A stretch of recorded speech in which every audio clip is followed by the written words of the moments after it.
Assalamualaikum warahmatullahi wabarakatuh. Perkenalkan, nama saya Marandika Cahya dari Hukum Tata Negara kelas F.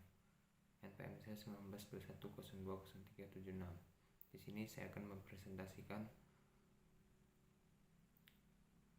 bangun hukum Islam di Indonesia. Defense law dan man-made law sebagai teori hukum. Hukum Islam dikategorikan sebagai divine law karena aturan-aturan yang ada di dalamnya dibuat langsung oleh Tuhan untuk mengatur kehidupan manusia di dunia. Sebagaimana yang dapat kita pahami pula dari kutipan di bawah ini, konsep hukum menurut usul fikih pada dasarnya terletak di atas pandangan bahwa hukum itu bersifat keagamaan. Bila kutipan di atas dikaitkan dengan politik, maka itulah yang disebut dengan demokrasi negara Islam. Sifat demokrasi negara Islam menunjukkan kepercayaan terhadap supremasi hukum suci yang menjadi sumber otoritas pemerintahan.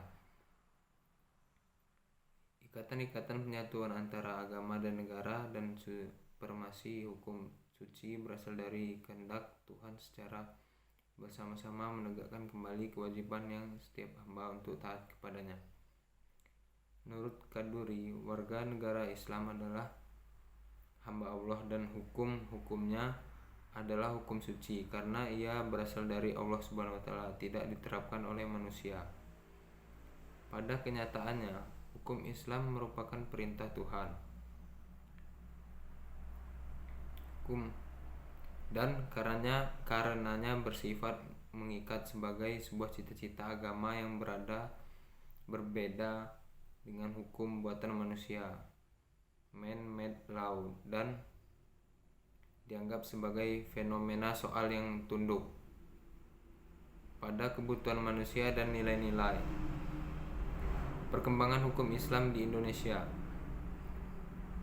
Pada bagian ini kita akan mendiskusikan relevansi epistemologi hukum Islam Indonesia dengan pembangunan hukum Islam Indonesia dengan pembangunan nasional. Namun, sebelum kita lebih jauh membahas persoalan tersebut, terlebih dahulu sebaiknya mengetahui apa yang dimaksud dengan hukum nasional, mengapa kita membutuhkan hukum nasional, dan bagaimana caranya kita mewujudkan hukum nasional tersebut. Melalui penjelasan terhadap aspek-aspek inilah kita akan mengetahui relevansi epistemologi hukum Islam dengan pembangunan hukum nasional.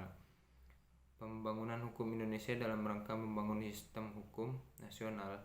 Pemerintah menerapkan kebijaksanaan untuk memanfaatkan 3 sistem yang eksis living law di Indonesia, yaitu sistem hukum adat, hukum Islam, dan hukum Barat Belanda sebagai bahan bakunya.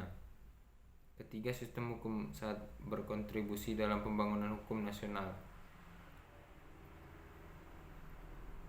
Tatanan hukum nasional Indonesia harus mengandung ciri berwawasan kebangsaan, mampu mengakomodasi hukum kelompok, etnis, kedaerahan, dan keyakinan agama, sejauh mungkin berbentuk tertulis dan terunifikasi, bersifat rasional, responsif.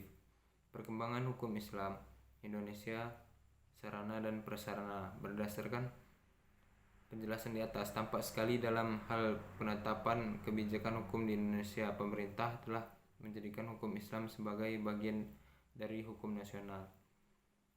Sebagai sebuah sistem hukum atau bagian dari sebuah sistem hukum, ia mempunyai teks tertulis dalam bidang yang dicakupkan, memiliki lembaga peradilan sesuai tingkatan-tingkatan yang diperlukan, dan mempunyai alat penegak hukum untuk menjalankannya.